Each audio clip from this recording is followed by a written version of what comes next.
This past Monday represented a transition to new political leadership in Montgomery County as the new and expanded county council was sworn in. The 11-member council has a majority of women in leadership positions. As County Executive Marc commented when he was sworn in for his second term, when I first broached the idea of expanding the council from 9 to 11 members, I don't think any of us imagined that this could be the result. Cary, despite the narrowness of his primary victory, Mr. Elrich easily won re-election in general, and in part because of his aggressive stance to fight COVID during the pandemic. He stated that his goals this term are to produce more affordable housing, combat climate change, and expanding equity. He did not discuss, although he did mention it as an accomplishment, that he expanded funding for education during his first term, but during his term, test scores have continued to plummet, not just because of COVID, but for other reasons as well. How successful will Elrich be in reaching these goals? It's an ambitious agenda. I don't know. I mean, now that we've approved Thrive, you can forget the affordable housing, because I don't think that the mechanics are there to allow for affordable housing. With respect to education, you and I both know that the curriculum is governed by the school board. So how much Marc's influence can be, I don't know.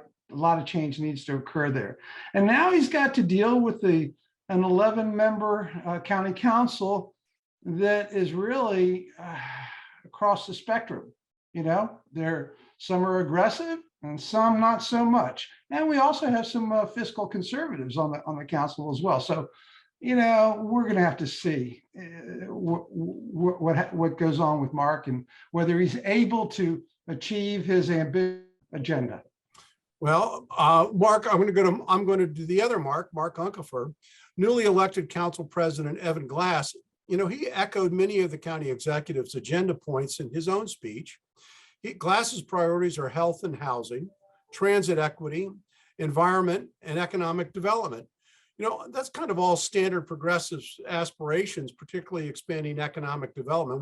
We've heard that for 30 years, and they're still trying to chase that cat. And affordable housing, which there are applause lines, but harder to accomplish in reality. Well, as Cary said, I drilling down on this, there are trade-offs to public policy that if you move in one direction, you can obviously create problems on the other side. So transit-oriented housing has an advantage on an environmental side, but it also creates more expensive housing. And that's one of the kinds of challenges. And I think in the early stages, it's understandable to express the aspiration. The devil is in the details of understanding precisely how you get there in a way that does not compromise other priorities as well. May I interject one thing here? Bear in mind, we've got 43,800 housing units approved in the pipeline. They haven't moved forward because, hey, there's just isn't the market for that. Developers are just not moving forward. And then when I said the mechanics are not there for Thrive, affordability. If you inherently make the land cost more expensive, what's the end result? Certainly not affordability. Well, Cary, I mean, you touched on not only that topic, but also the diversity of the new members of the county council, and many in the media have lumped the newly elected female council members under, the banner of girl power. But aren't there some striking dissimilarities between the 6 new representatives? Oh my gosh, striking similarities? Dissimilarities.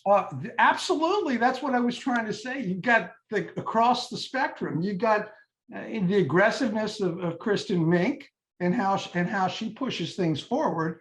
She doesn't take no. She just goes right at it. If she has to protest in the front steps of the county council against her colleagues, she's not afraid to do that. Then you've got the pensive, deliberate decision-making like Lori Ann Sales, and the fiscal conservatism of Marilyn Balcom, who I liken to similar to Marilyn Praisner. I think she's got it on the ball here. When she makes a decision on something, she's thought it through. Now, we kind of disagree a little bit on housing, but she's on the right track. Well, Marilyn Balcom, of course, was a graduate of Leadership Montgomery class of 2000, the greatest Leadership Montgomery class. So you know that she was well schooled in these ideas. But there are other people who suggest that within a matter of months, all of the new members are going to be corrupted into the same groupthink that dominates the Stella B. Warner building. You may be right. Public safety, our police have taken it on the chin so often and so long. You have a couple of existing, like Will Joanda, if he can sink his teeth into like-minded people like Kristen Mink, we may end up seeing a different police department than we have today. Hopefully, wiser heads will prevail, but we'll see. Marc. Well, there's diversity. You put your finger on kind of a key point, which is that there's the diversity of sort of identity and gender, but there's also the diversity of having different points of view and thought. And it is sometimes a mistake to assume that because people share a particular, again, gender or race or ethnicity, that therefore everybody's going to think alike. That's certainly not true. And as this council goes forward, you're going to reflect the fact that people have different opinions, different approaches. They may share the same objective and the same policy aspirations, but they have a different appreciation of what the trade-offs are to be able to get there. And I think that's something we expect to see. It's also something we got with the larger council, which is that I think as the county has gotten larger, and the communities are now going to be better served by having a larger council with a range of views as well.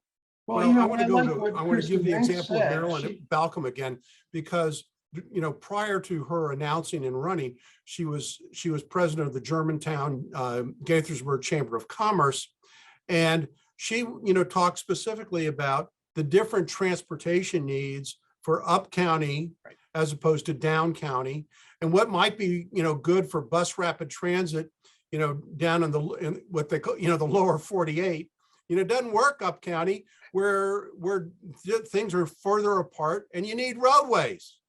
So hopefully there will be this divergence of thought.